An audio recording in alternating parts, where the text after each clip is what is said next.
Panic seizes him as his father, Ginjan, patriarch of the Yen family, bursts into the room, incensed by his actions, particularly his underage drinking. Ginjan slaps him, hauls him back home, and thrusts the liquor bottle in his face, raging that the Yen family's heir lacks even the basic restraint to avoid alcohol. His father's eyes blaze with contempt as he condemns Yumyong as a disgrace to their lineage. Yumyong rushed toward his father, ready to explain the situation. It was because of the meeting with the demon sect's new leader.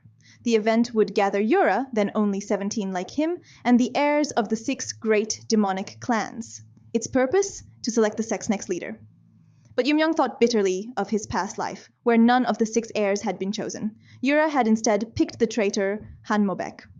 With his father standing over him, Yumyong muttered under his breath, "Not this time."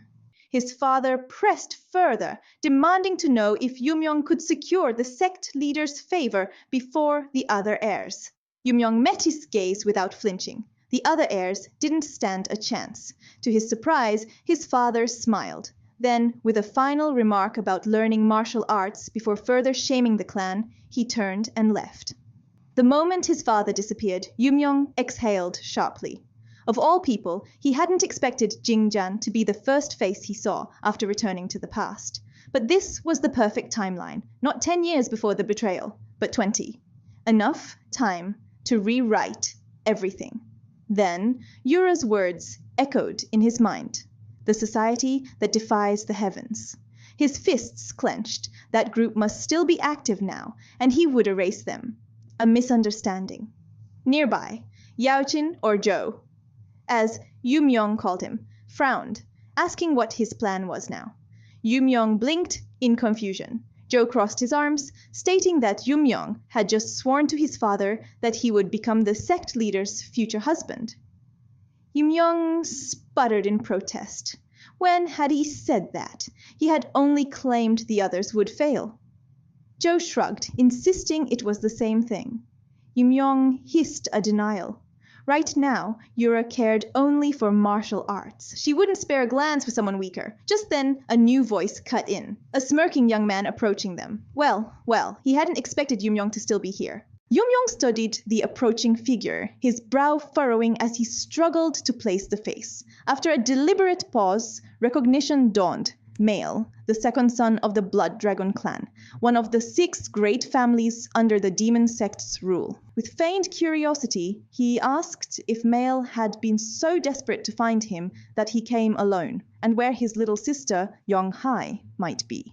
Male's expression darkened immediately. He snapped that no such sister existed, then squared his shoulders and declared his intent to formally challenge Yumyong to a duel. The declaration caught Yumyong off guard. This encounter had never happened in his past life.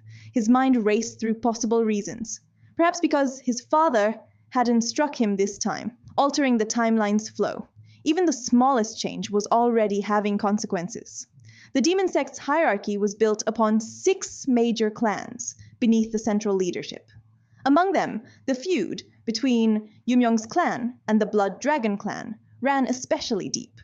Yumyong crossed his arms, coolly reminding Mali that clan law strictly prohibited unsanctioned duels between members of different houses. Male smirked, insisting this situation qualified as an exception. Yumyong quickly ran through the possible exemptions. Matters of clan survival, pre-approved ceremonial duels, or realization struck. This was about the sect leader's engagement ceremony. Male confirmed it, his grip tightening on his sword hilt. He vowed that if he lost, he would withdraw his candidacy from the ceremony.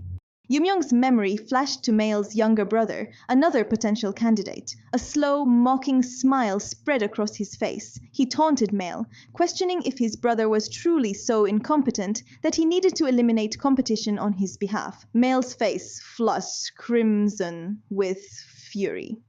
Male moved faster than expected. His sword left its scabbard with a metallic hiss as he roared and lunged at Yumyong. Nearby, Zhou Chun reacted instantly, reaching for his own blade, but Yumyong's sharp command stopped him cold. He ordered Zhou not to interfere under any circumstances. As Mela charged, something within Yumyong stirred. The hyper-enhanced senses from his first life as humanity's champion. Time seemed to slow. Every detail became vivid. The angle of Mail's blade, the tension in his muscles, even the displaced air from his movement.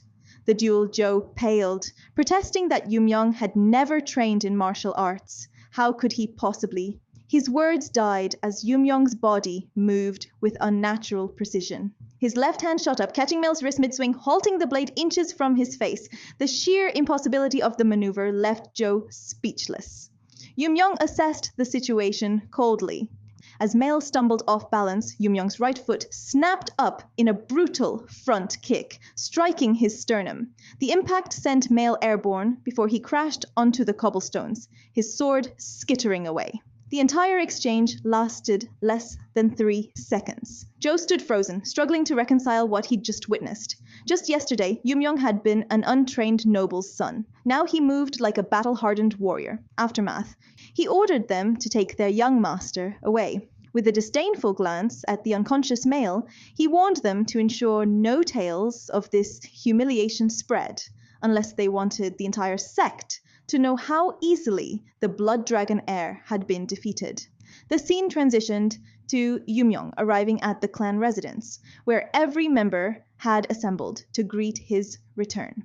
The head steward inquired whether Yoon had found his brief outing with friends pleasurable. Yoon responded that providing a straightforward answer was challenging, as he could not disclose his father's personal intervention to retrieve him, though he suspected the steward was already aware. He remarked with subdued humor that the steward occasionally lacked subtlety.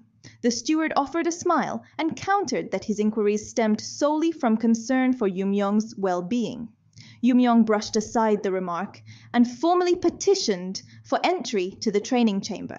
The steward stiffened, visibly startled, and questioned if Yoon genuinely meant to pursue martial arts training. Around them, other clan members traded uncertain looks, their whispers echoing shared disbelief at his apparent commitment to training.